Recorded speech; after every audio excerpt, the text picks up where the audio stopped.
Welcome to this week's episode of the Punk Popcast. This week we have Blink-182's Enema of the State.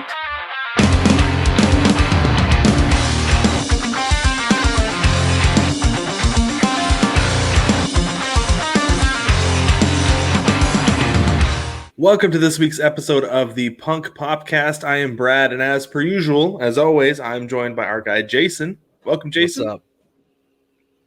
All right, so this week, like we talked about, we're going to talk about Blink-182's Enema of the State. This album was released in 1999, another Geffen Records release. I think that's a trend that we're going to see here over time, right? Maybe.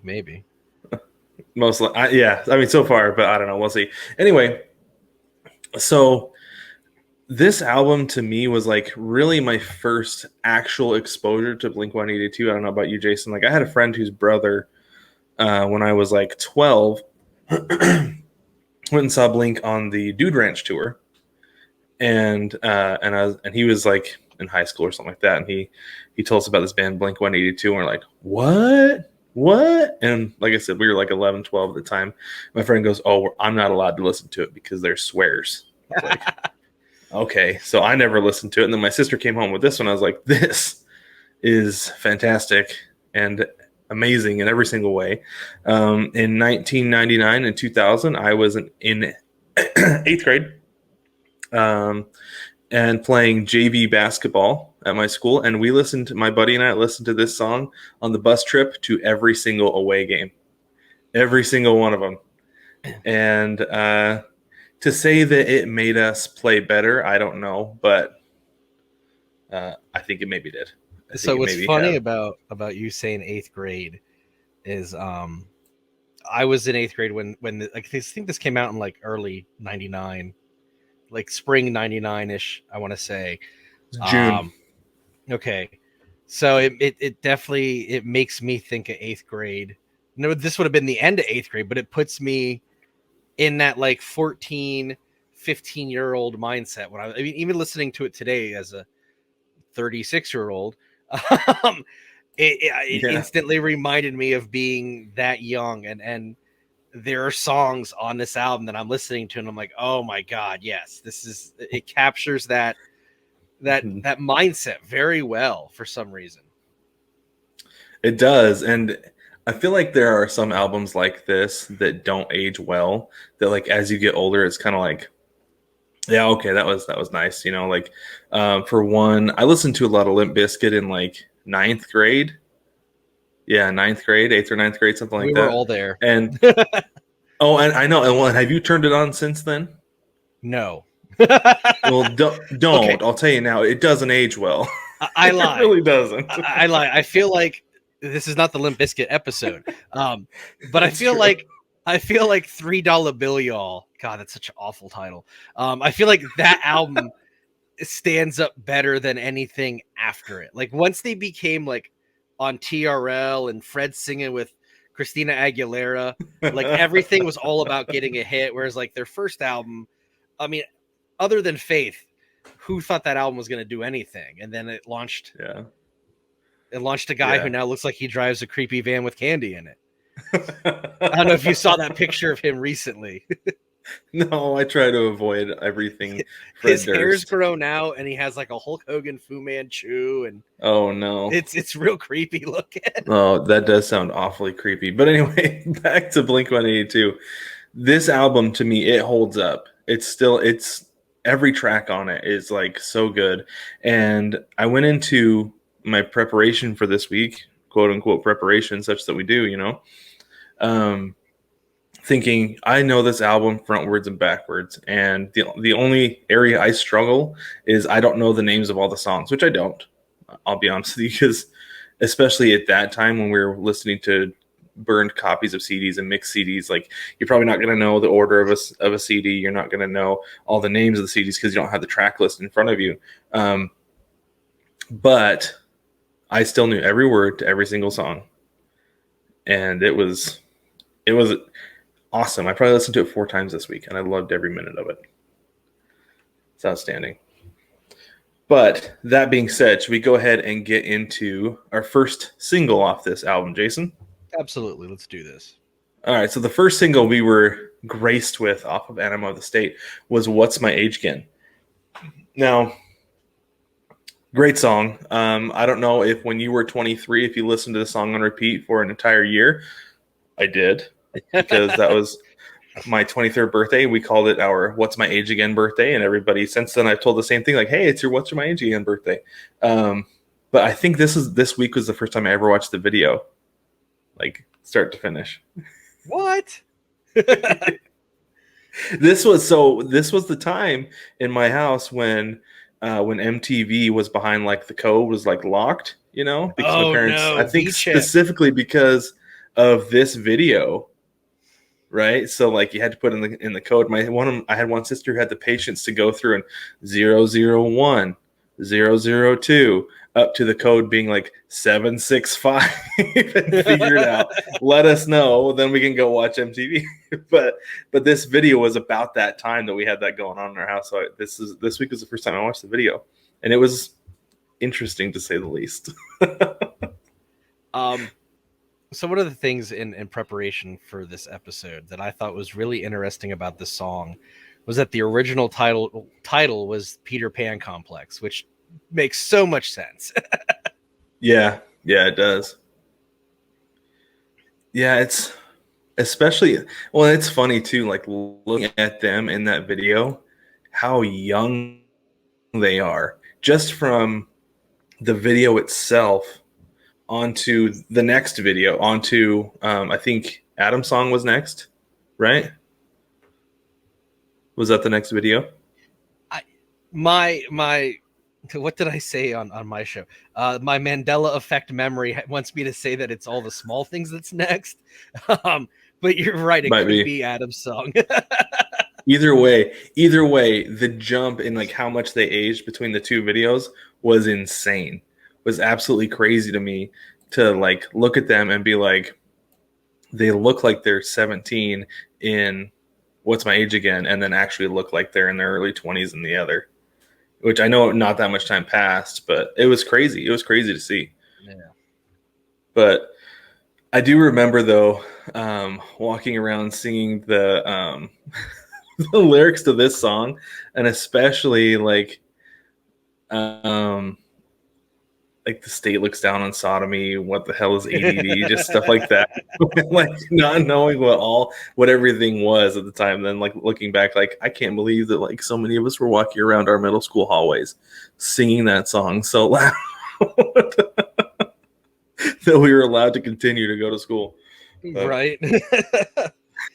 And these were big songs. I mean, let's not kid ourselves. They were one of the few rock bands competing with the pop acts on the charts. Mm-hmm. Yeah.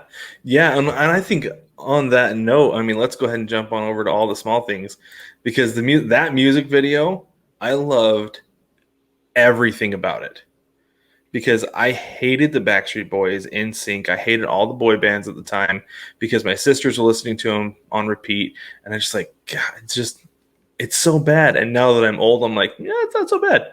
But the video, for those of you who may not have seen it, it's them dressed up in they're mimicking what a Backstreet Boys video. I think there's an NSYNC video. Them getting off the plane is definitely I Want It That Way. Yeah, it was. Well, because they're even wearing like the white suits and stuff in front of like the crowd of people. Yeah, that one for sure was the I Want It That Way video, and it's tremendous. It's so funny. Is them on the beach? I think I remember them on the beach is making fun of Sugar Ray's Someday video. Yeah, that would make sense. Hilarious. Not a boy band by any means, but no, but at the same time, like, come on now. But as far as All the Small Things goes, though, like this is, to me, like this song alone is a 100 on our quintessential, like essential pop punk rating. Yeah, because this song still holds up. If you play it at all, everybody's gonna know who it is. We I played in, like I said, I played in a band for a little while, and this was a song that we had on our set list because we knew everybody in the place would know what it was. And the debate was not necessarily like, do we play it or not? It's like, do we open with it to get everybody's attention? You know, and I think we did end up opening with this, and we had everybody's attention in the room, you know, because that was the kind of pull that it had. Let me throw this out there. I feel like this song has a lot of like cousin songs. Like I don't think you get an Addicted by Simple Plan without this song. Like the influence of this song is heard in other pop punk songs. I think you're right. Well, and the thing that's crazy too is, like, now that you mention it, it was basically a template for pop punk. Yeah. You know, that 4 power chords, a little bit of a bridge, and like mix things up a little bit, but very simple, basic, but it still rocks, you know? I think you're onto something there. I think I'm going to look for that more as we get deeper into more bands and stuff like that.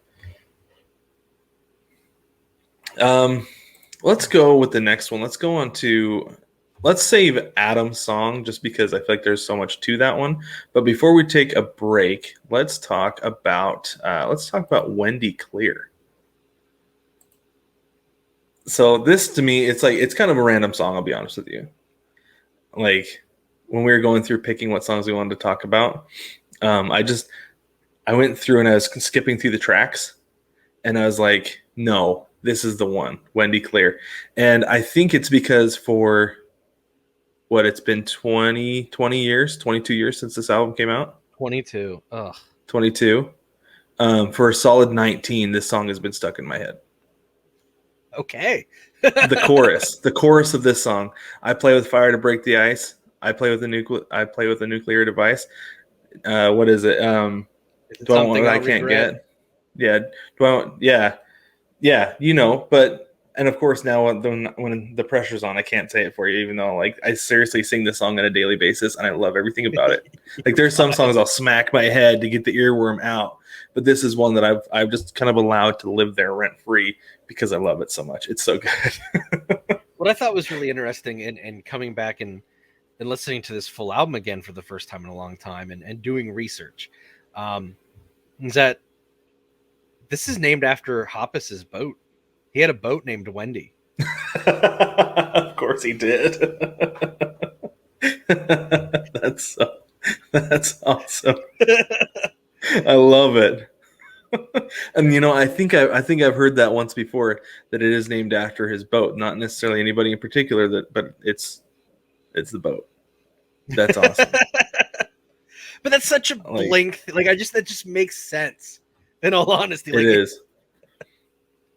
It is a Blink. It is definitely a Blink thing to do. Well, you know, speaking of Blink things to do, I came across a thing because you know the whole story about like where they got their name. That there was another band named Blink. It was like a techno band out of Ireland or something like that, or just an artist out of Ireland. And so the record label was like, "You can't be Blink. You got to change your name." They're like, "Well, Blink-182," and they were talking like. They were talking about where the 182 came from, and I think it was Mark Hoppus said, he said, is it my ideal weight, or is it the boat that my grandfather worked on in World War II, or is it the number of F-bombs that Al Pacino drops in Scarface? Nobody knows, because the third one is actually what I had originally heard. I mean, I don't know the count of the F-bombs in Scarface off the top of my head, and I am not one of those weird Scarface addicts, so it's not knowledge I would have off the top of my head. Either would I, but that was something that I had heard a long time ago about where that came from. But and then the other thing too is it was because I was reading this article. It's like, how do you pronounce Blink-182? And I was like, what do you mean? How do you pronounce it? And I think Tom DeLonge had tweeted out, he goes, everybody's been saying it wrong for all these years. It's Blink-18 too, and you need to really focus on the lowercase b. I was like, okay, like that's gotta be like a troll job. That's a classic, like that's gotta be a classic Blink troll job. Is what that is. So quick research job. It is definitely not the number of F-bombs in Scarface, because Scarface is 207. Holy smokes! Wow. But how many times does Al Pacino say it? Oh, well, now that's a whole. Because that's specifically what was cited, was the number of times that Al Pacino says it. Well, so I got nothing then.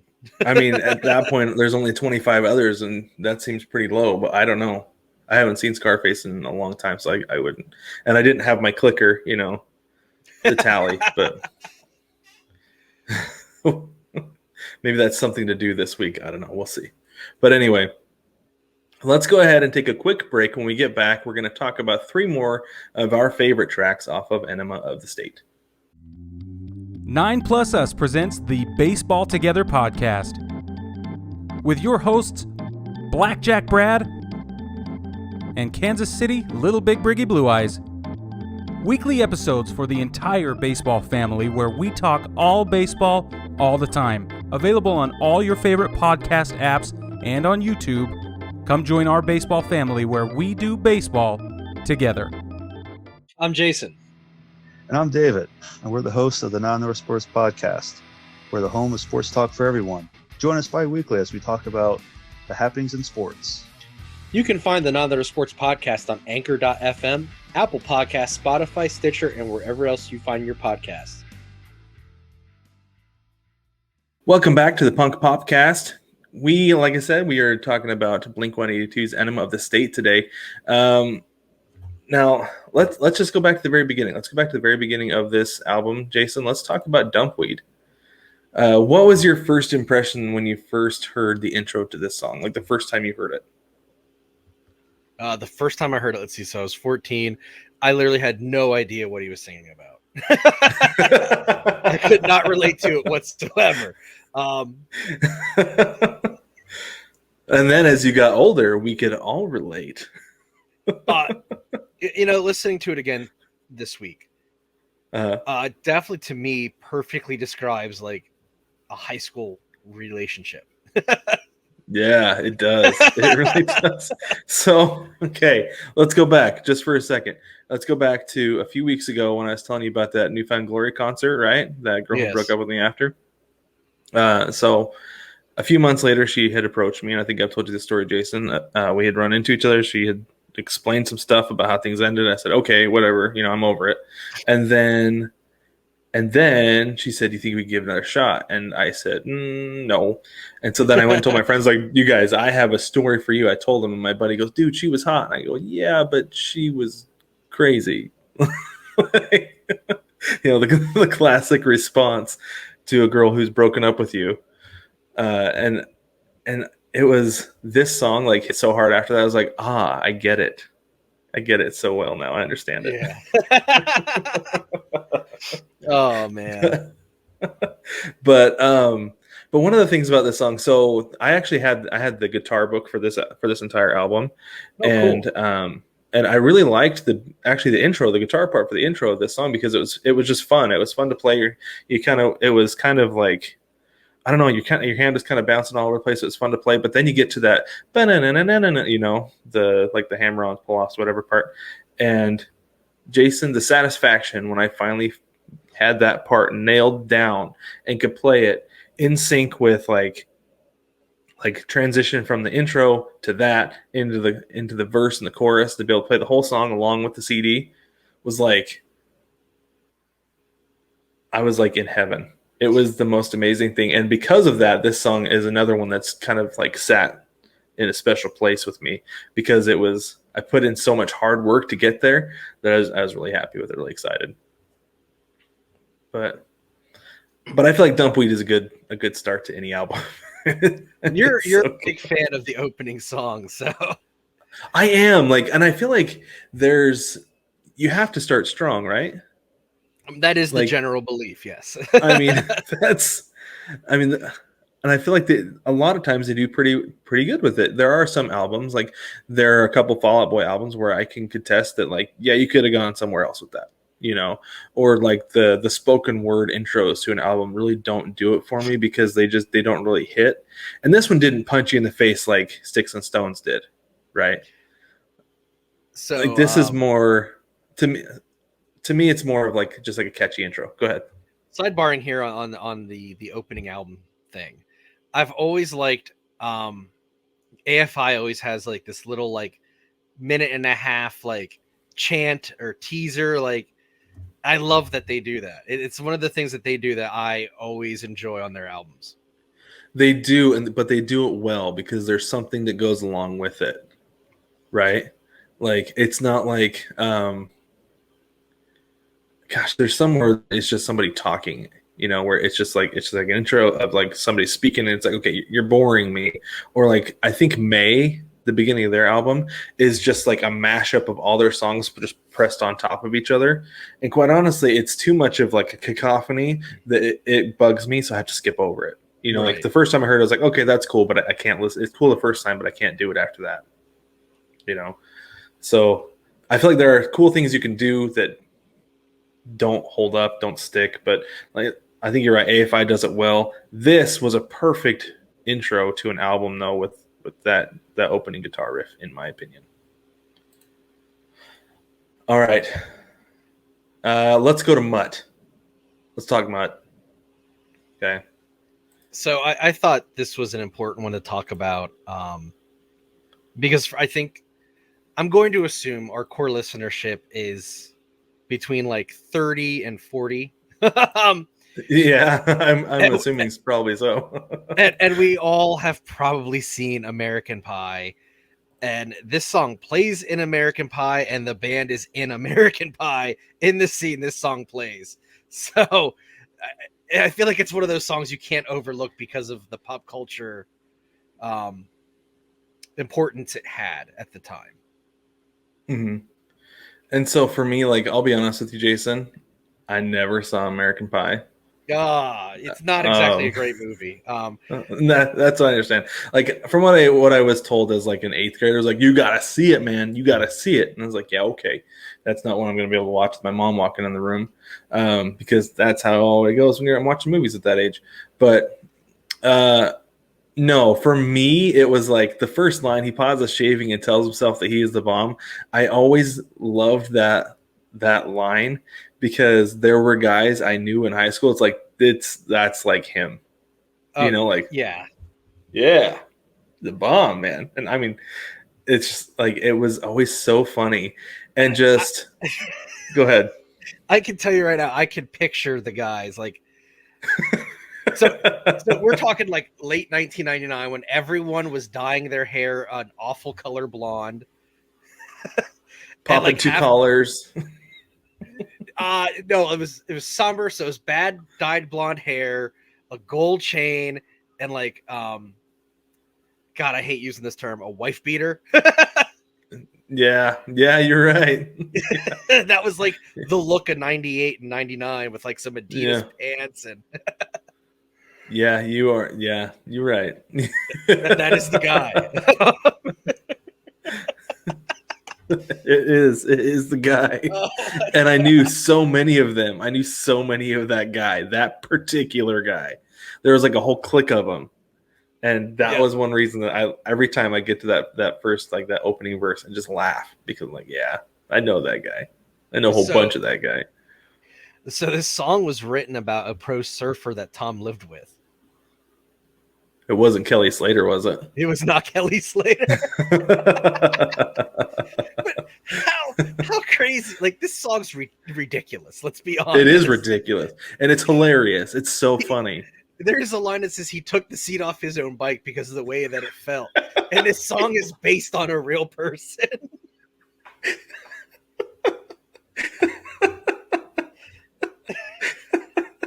That just makes it so much better. It's so funny. Like, how ridiculous is this? Oh my gosh, I did not know that this is actually a real person. That's amazing. I mean, like, despite the profile being like perfect, right? Like, I didn't know that it was actually an actual real person. That's amazing. And when I actually felt bad for Tom after knowing that. This guy and his roommate. Oh my gosh, that's so funny. That is so good. All right, let's wrap up here with Adam's song. I say it's so peppy, even though it's like the least peppy song in the world. So this is one thing to me with this song is that my wife and I were actually listening to something corporate today while we're going to buy. Wait for it, a minivan, because that's the stage of life that we're in. But anyways, so we're listening, like I said, we're listening to something corporate, and she's like, you know what? She's like, this like genre.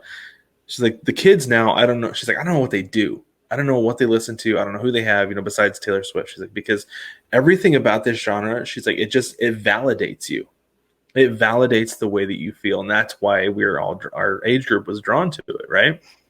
And now Adam's song is obviously the extreme, right? But at the same time, I was listening to it this week because I really wanted to like be able to apply it to something besides a kid who wants to kill himself. It's just, I mean, if you've ever felt like you didn't belong, that you weren't a part of like the group in any way, like to me, that's ultimately what this song is about. And it gets to the end and it ends up being a happy ending,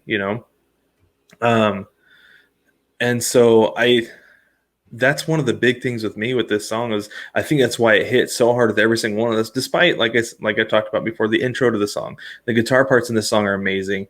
Travis Barker is just killing it on the drums, and it's not a song that really hits hard except for emotionally and especially with the big chorus, with the lyrics of that big chorus are really what brings it all together and brings it in, and why I feel like you feel so hard with this song.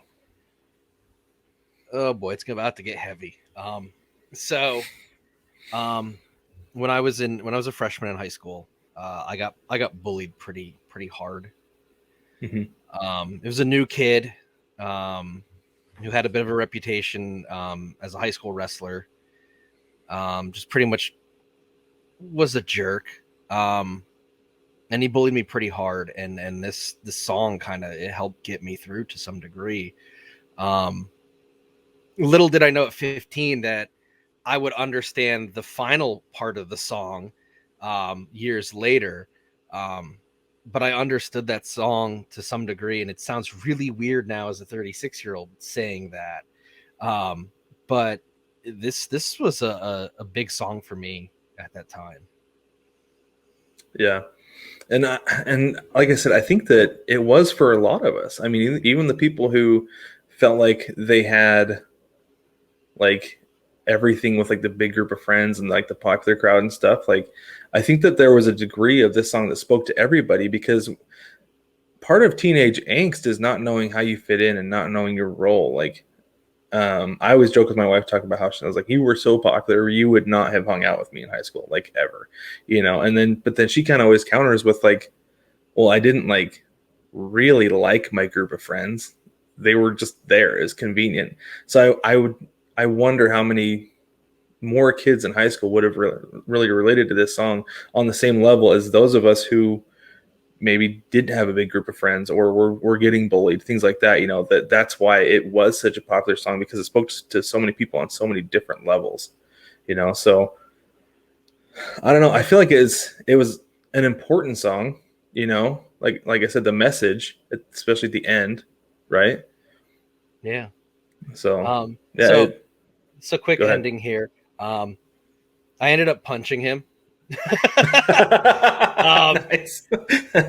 I grabbed him. I grabbed him by like the shirt and threw him up against the chalkboard in the math teacher's room, and I just started clocking him. Oh dang! And then the math teacher wasn't in, and the next day he came in. He goes, "What the hell? You waited till I wasn't here?"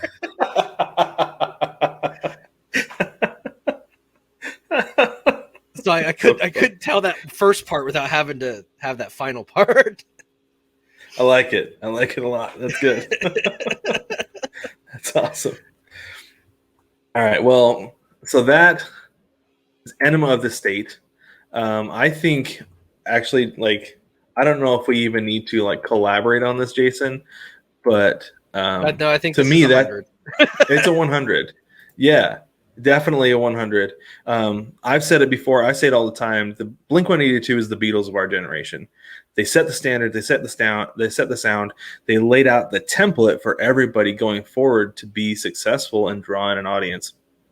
And whether they were popular enough and big enough to get on to TRL, MTV, whatever, or just make it enough to tour for a couple albums, like. It was because of Blink-182. Yeah. They set the bar. Mm-hmm. Yep.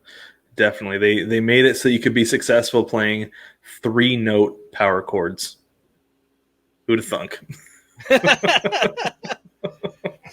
But with that, let us know what you think about Blink-182's Enema of the State. You can reach out to us on Twitter. We actually have Twitter now. It's set up. There's a link in the description to the Twitter account. It's at Punk Popcast. Right, Jason? Yes. Okay, at Punk Popcast on Twitter.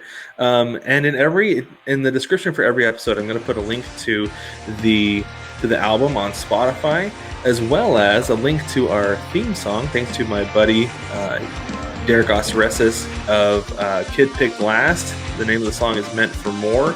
You can also find that on Spotify. I've got a link to the song down in the description, so you can listen to that. But with that, thank you for joining us, and we will get back with you next week.